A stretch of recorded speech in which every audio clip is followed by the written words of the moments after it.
लाहौर के लिबर्टी चौक बना मैदाने जंग। पंजाब पुलिस और पीटीआई कारकुनान आमने सामने।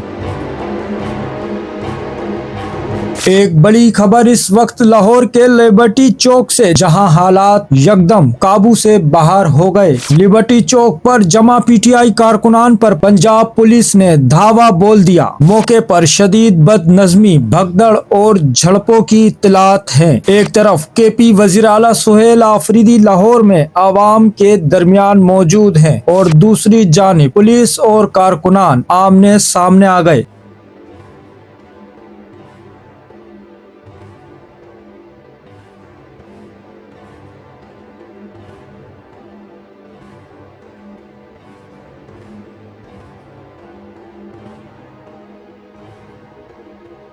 एनी शाहिदीन के मुताबिक पुलिस एहलकार कारकुनान को सड़कों पर घसीटते रहे और यही नहीं, इस कार्रवाई की वीडियोस अब मंजर आम पर आ चुकी हैं, जो सोशल मीडिया पर तेजी से वायरल हो रही हैं। नाजरीन, आप तमाम से दरख्वास्त है, ये वो हकाइक हैं जो आजकल आपको देखने में नहीं आ रहे। हम वो खबरें सामने ला रहे हैं जो जमीनी सतह पर पेश आ रही हैं। अगर आप सच जानना चाहते हैं तो हमारे साथ जुड़े रहें। चैनल को फॉलो, सब्सक्राइब करें, वीडियो को लाइक करें, अपनी राय कमेंट में दें।